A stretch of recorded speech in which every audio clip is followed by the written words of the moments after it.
स्वागत है।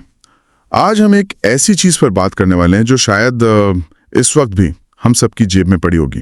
क्या? भारत का 10 रुपए का सिक्का। कभी अपनी जेब में रखे 10 रुपए के सिक्के को गौर से देखा है? उसे पलट कर देखिए, उस पर जो डिजाइन बने हैं, वो तस्वीरें, उनके पीछे क्या कहानी हो सकती है। आज हम इसी की परतों को खोलेंगे। हमारे हाथ Indian commemorative 10 rupee coins 1950 to 25 किताब के कुछ अंश लगे हैं।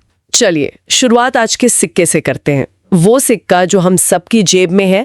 आज का जो आधुनिक 2 धातुओं वाला यानी बायमेटालिक 10 रुपए का सिक्का है जी, वो पहली बार 2005 में रिजर्व बैंक ऑफ इंडिया यानी आरबीआई ने जारी किया था।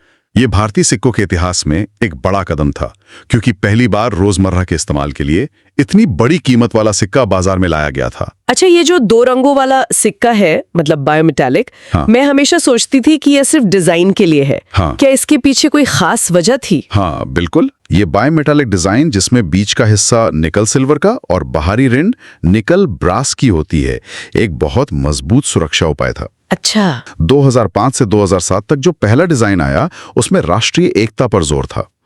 फिर 2008 और 2011 में डिजाइन में छोटे मोटे बदलाव हुए। 2010 में एक बड़ा बदलाव आया, ये रुपए वाले सिंबल की वजह से। हाँ बिल्कुल। जब भारतीय रुपए का चिन्ह यानी रुपया सिंबल को अपनाया गया और उसे सिक्के पर शामिल किया गया। और जो सिक्का आजकल सबसे ज्यादा चलन में है, उसकी क्या कहानी है? वो 2019 से चल रहा स्टैंडर्ड डिजाइन है।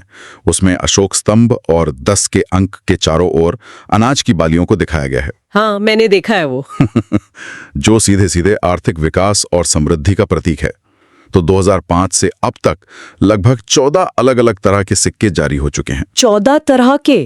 तो ये तो हुई आज के सिक्के की बात, लेकिन कहानी 2005 से भी पहले शुरू होती है। 2005 से पहले 10 रुपए के सिक्के सिर्फ खास मौकों पर स्मारक सिक्के यानी कमेमोरेटिव कॉइन्स के तौर पर जारी किए जाते थे। हमारे पास जो स्रोत हैं उनमें बहुत सारी थीम्स की लिस्ट है। इन थीम्स को देखें तो इन्हें कई हिस्सों में बांटा जा सकता है। चलिए राष्ट्रीय अभियानों और नारों से शुरू करते हैं।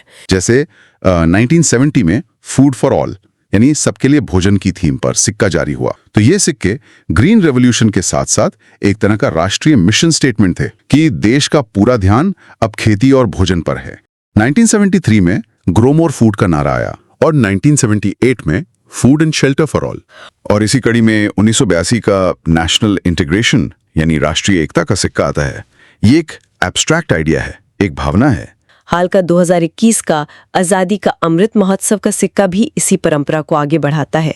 राष्ट्रीय गौरव और एकता का जश्न, और जाहिर है देश के बड़े माइलस्टोन्स और घटनाओं को भी याद किया गया होगा। जैसे 1972 में 25 इयर्स ऑफ इंडिपेंडेंस का सिक्का आया और हाल ही में 2015 में महात्मा गांधी के दक्षिण अफ्रीका से लौटने के 100 साल पूरे होने पर भी एक स्मारक सिक्का आया। सिर्फ राष्ट्रीय नहीं, अंतर्राष्ट्रीय मौकों को भी याद किया गया है। लेकिन इस सिलसिले में सबसे बड़ा मील का पत्थर है 2015 का इंटरनेशनल योगा डे का सिक्का। वो तो सबको याद होगा, वो बहुत पॉपुलर हुआ था। भारत ने योग दिवस का विचार दुनिया को दिया, जिसे यूनाइटेड नेशंस ने अपनाया। सही है, ये तो राष्ट्रीय गौरव के पल थे। बिल्कुल। और इन सब में सबसे अहम राष्ट्रीय नेताओं और स्वतंत्रता सेनानियों का सम्मान।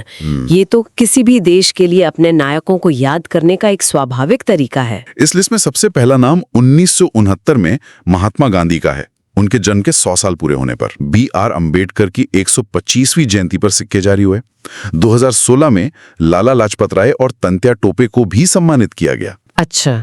तो 2003 में महाराणा प्रताप जैसे ऐतिहासिक योद्धा भी हैं और 2009 में भारत के परमाणु कार्यक्रम के जनक होमी जे भाभा जैसे वैज्ञानिक भी शामिल हैं। ये राजनीति से लेकर विज्ञान और इतिहास तक नायकों की एक पूरी गैलरी है। और इस लिस्ट में सिर्फ लोग ही नहीं, संस्थान भी हैं। हाँ, ये भी बहुत दिलचस्प है। 2010 में खुद रिजर्व बैंक ऑफ इंडिया की प्लैटिनम जुबली पर सिक्का आया। अच्छा। 2012 में पार्लियामेंट ऑफ इंडिया के 60 साल पूरे होने पर। लेकिन इसी लिस्ट में 2012 का वैष्णो देवी श्राइन बोर्ड और 2013 का कॉयर बोर्ड का सिक्का भी है।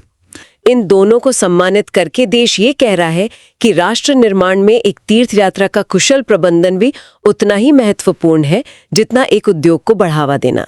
2016 में बनारस हिंदू यूनिवर्सिटी के 100 साल हाँ। और उसी साल नेशनल आर्काइव्स 125 साल पूरे होने पर सिक्के जारी हुए। BHU जैसे विश्वविद्यालय ज्ञान का निर्माण करते हैं और नेशनल आर्काइव्स जैसे संस्थान उस ज्ञान और हमारी ऐतिहासिक धरोहर को सहेज कर रखते हैं। और आध्यात्मिक और सांस्कृतिक क्षेत्र से भी कुछ नाम है, जैसा मैंने लिस्ट में देखा। 2008 में सिख धर्म के पवित्र ग्रंथ गुरु ग्रंथ साहिब के गुरु गद्दी के 300 साल पूरे होने पर सिक्का जारी हुआ। 2017 में महान संगीतकार MS सुब्बुलक्ष्मी की जन्म शताब्दी मनाई गई और उसी साल 2017 में ही आध्यात्मिक गुरु श्रीमद राजचंद्रा की 150वीं जयंती पर सिक्का आया। तो इन सब का क्या मतलब है जब हम इन सारी बातों को एक साथ रखते हैं? तो आज हमने देखा कि कैसे एक 10 रुपए का मामूली सिक्का अपने आप में आधुनिक भारत की पूरी कहानी समेटे हुए है। ये विकास की कहानी है जो ग्रो मोर फूड से शुरू होती है।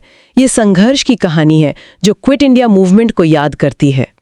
ये एकता की कहानी है जो नेशनल इंटीग्रेशन का नारा देती है। और ये उत्सव की कहानी है जो एशियन गेम्स और इंटरनेशनल योगा डे का जश्न मनाती है। जाते जाते एक विचार छोड़ जाते हैं। आज के दौर की कौन सी घटना, व्यक्ति या विचार इतना महत्वपूर्ण है कि उसे भविष्य में, मान लीजिए साल 2050 में, एक सिक्के पर जगह मिलनी चाहिए?